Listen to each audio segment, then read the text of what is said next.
Hello बच्चों, आज दिनांक 27 जनवरी 2021, कार्यपत्रक 78, विषय हिंदी और हमारा उपविषय है आज का अपठित गद्यांश, यानी कि ऐसा गद्यांश जो हमें पहले नहीं पढ़ा हुआ है और वो हमारे सामने दिया जाता है और उससे संबंधित उसमें से हमसे प्रश्न पूछे जाते हैं और हमें सर्वाधिक उपयुक्त जो है विकल्प का चुनाव करना होता है। ये कक्षा 10 के लिए है और जो इस हिसाब से ये दिया हुआ है बच्चों, इसी तरह से इसी फॉर्मेट में जो है हमारे जो वार्षिक परीक्षा होगी, बोर्ड की परीक्षा, उसमें आने वाला है। तो हम इसको पढ़ते हैं और देखते हैं किस तरह से जो है हमारी बोर्ड की परीक्षा में ये आएगा। तो पढ़ना शुरू करते हैं कि किसी भी राष्ट्र का इतिहास उसके वर्तमान और भविष्य की नींव होता है। ठीक है, यानी कि किसी भी राष्ट्र का इतिहास जो है, किसी भी राष्ट्र के बारे में अगर हम बात करते हैं तो उसका जो इतिहास होता है, उसी के इतिहास से हमें उसका पता लगता है कि उसका वर्तमान कैसा है, उसका भविष्य कैसा होगा, ये अंदाजा लगाते हैं। तो देश का इतिहास जितना गौरवमयी होगा वैश्विक स्तर पर, यानी कि पूरे विश्व के स्तर पर उसका स्थान उतना ही ऊंचा माना जाएगा, यानी कि इतिहास से, कि उसका पास्ट जो है कितना ज्यादा गौरवशाली रहा है, कि क्या-क्या उन्नति हो चुकी थी, क्या कौन-कौन विद्वान हुए हैं वहाँ पर और कौन-कौन सी ऐतिहासिक इमारतों से, वहाँ की वास्तुकला से। तो हमें उसके इतिहास का जो है कितना गौरवशाली रहा है उसका इतिहास, इसका अंदाजा लगता है। ये तो बीता हुआ कल कभी वापस नहीं आता, लेकिन उस काल में बनी इमारतें और लिखे गए साहित्य उन्हें हमेशा सजीव बनाए रहते हैं। यानी कि वैसे तो बीता हुआ समय एक तरह से जैसे कहा जाता है कि जो बीत गया वो चला गया, मर गया। बट हम इतिहास के संबंध में यह कहते हैं कि अगर उस समय पर बनी हुई इमारतें, उस समय पर लिखे गए साहित्य अगर आज भी हम पढ़ते हैं तो वो हमारे मन में एक तरह से उनकी यादें सजीव हो जाती हैं, जिंदा हो जाती हैं। इसलिए इतिहास और जो साहित्य होता है वो जो है बीते हुए समय को एक तरह से सजीव बनाए रहता है। यही वजह है कि ऐसी वर्षों पुरानी या यूं कहें कहीं सदियों पुरानी ऐतिहासिक इमारतें, ठीक है, जो मतलब बिल्डिंग्स बनी है उस समय पर, जो संबंधित राष्ट्र के वर्षों पुराने इतिहास के गौरव की गाथा कहती हैं, उनके संरक्षण यानी कि उसको संभाल कर रखना, बचा कर रखना, संरक्षण का पूरा पूरा प्रयास किया जाता है।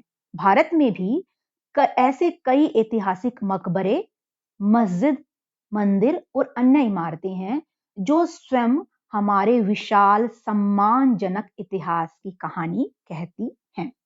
ठीक है, जैसे लाल किला है बेटा, जामा मस्जिद है, और बहुत सारे पुराने पुराने मंदिर हैं, अजंता एलोरा की गुफाएं हैं। ठीक है, तो हमें पता लगता है कि इतने सैकड़ों सालों से पहले भी, मतलब हजारों सालों पहले भी भारत जो है कितना संपन्न था।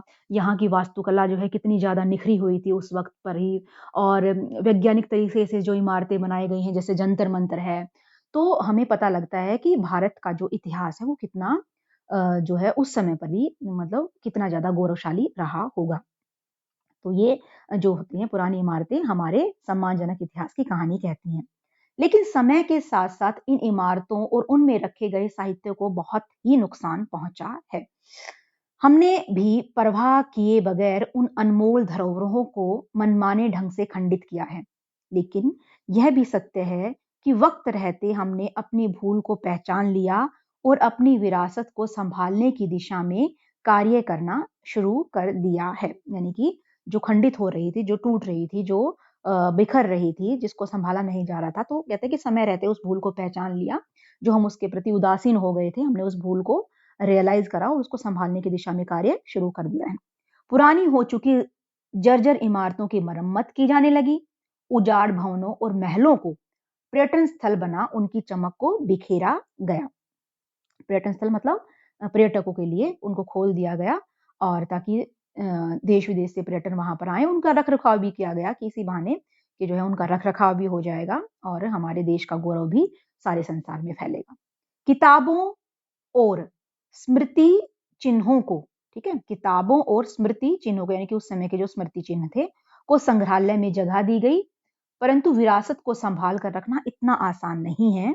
इसलिए यूनेस्को द्वारा हर वर्ष 18 अप्रैल को विश्व विरासत दिवस मनाया जाता है। जिसका स्पष्ट उद्देश्य इन इमारतों और उनमें रखी धरोहरों की देखभाल करना है। अब ये यूनेस्को क्या है बेटा? यूनेस्को है united nations of educational, scientific and cultural organisation, यानी कि संयुक्त राष्ट्र शैक्षिक, वैज्ञानिक और सांस्कृतिक संगठन, जिसका काम है कि पूरे विश्व में जितनी भी पुरानी इमारतें हैं उनकी देखभाल करना, उनको संभाल कर रखना, उनका संरक्षण करना।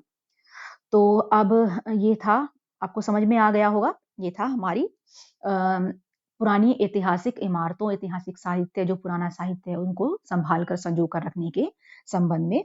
और यह है कि अगर उसको जितना भी ज्यादा संभाल कर रखें, जितना ज्यादा वर्ष तक, तो हमारा पुराना इतिहास ऐसा लगता है कि वो अभी भी सजीव है, वो भी अभी भी जिंदा है। तो पहला प्रश्न है, वैश्विक स्तर पर किसी राष्ट्र की पहचान किससे होती है?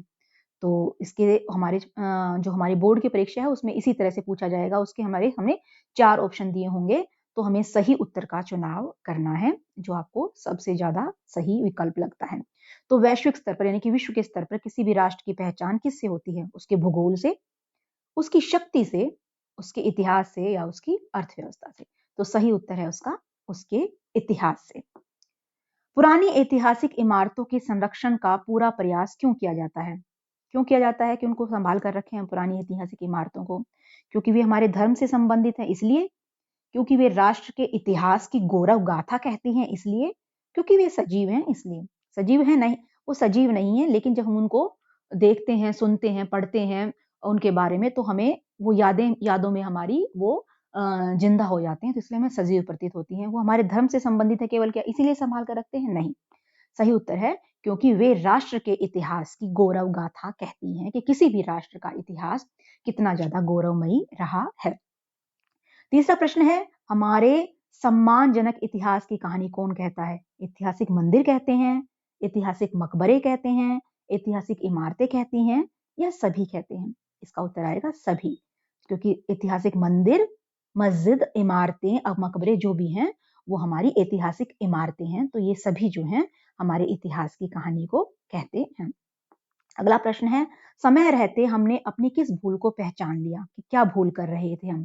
कि अपने विरासतों के प्रति उदासीन बने हुए थे, इमारतों का समुचित रखरखाव कर रहे थे, या पर्यटन स्थल बनाने की जो भूल हुई उसको पहचान लिया? नहीं, सही उत्तर आएगा कि हम अपने विरासत के प्रति उदासीन हो गए थे, बेफिक्र हो गए थे, हम उनका ध्यान नहीं रख रहे थे, इससे वो टूट फूट रही थी, उनको वो उजाड़ बन रही। तो ये इसका सही उत्तर आएगा कि समय रहते हमने अपनी विरासत के प्रति जो उदासीन हो गए थे, हमने उसको पहचान लिया।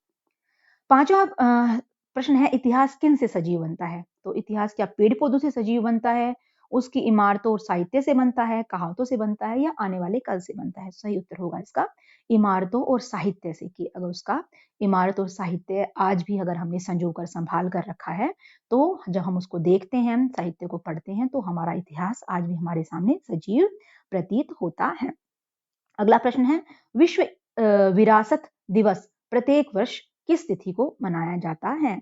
तो ये मनाया जाता है यूनेस्को द्वारा, यानी कि united national education, scientific and cultural organisation, जो है संयुक्त राष्ट्र शैक्षिक, वैज्ञानिक, सांस्कृतिक संगठन, जिसकी स्थापना हुई थी 16 नवंबर 1945 को हुई थी।